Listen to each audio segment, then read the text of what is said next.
بسم اللہ الرحمن الرحیم الصلاۃ والسلام علیکہ یا سیدی یا رسول اللہ وعلی آلہ و صحابہ یا سیدی یا حبیب اللہ۔ سبحان اللہ، میں صدقے جاؤں حضور کی عظمت پر۔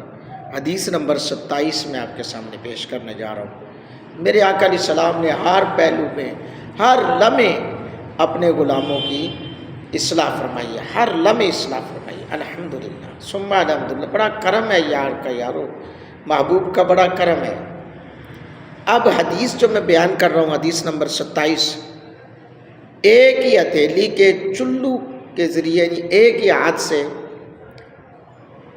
کہ چلو کے ذریعے کلی کرنا اور ناک میں پانی ڈالنا، اس کے بارے میں کیا حکم ہے؟ اللہ اکبر۔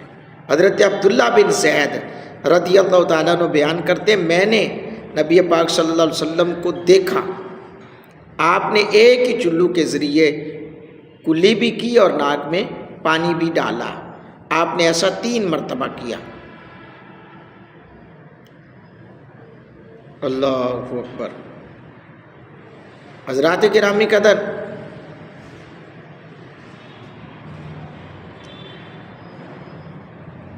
امام شافعی رحمۃ اللہ علیہ فرماتے ہیں کہ اگر کوئی شخص ایک ہی چلو میں ان دونوں کو جمع کر لے تو یہ جائز ہے، لیکن اگر وہ ان دونوں کو الگ الگ کرے تو یہ ہمارے نزدیک زیادہ پسند ہے۔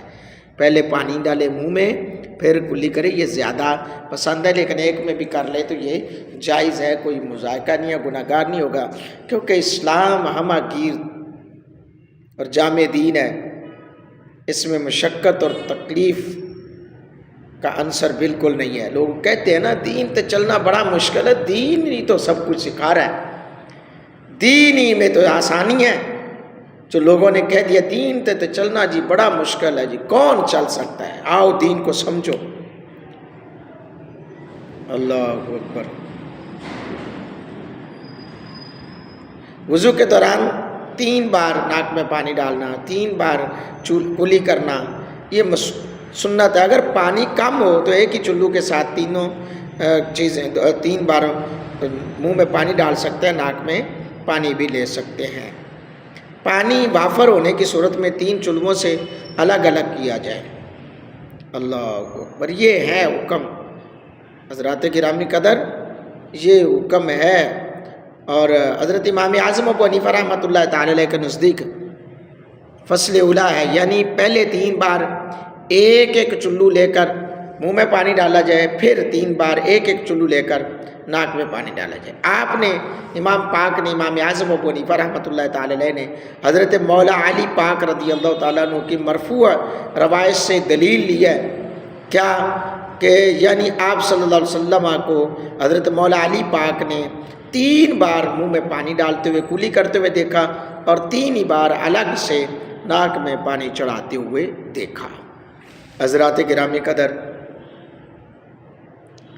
نبی پاک صلی اللہ علیہ وسلم کے غلاموں، کیا ہی سہانا وہ منظر ہوگا جب میرے آقا علیہ السلام اپنے غلاموں کو ایسے محبت بھری انداز میں تربیت فرماتے ہوں گے۔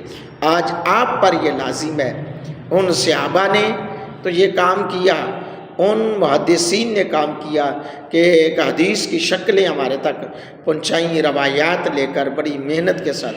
اب آپ کے اوپر، ہمارے اوپر یہ لازم ہے کہ ہم ہر گھر تک یہ پیغام پہنچائیں، آؤ لوگوں نبی کا دین سیکھو، آؤ لوگوں نبی پاک صلی اللہ علیہ وسلم کی حدیث کا مطالعہ کرو۔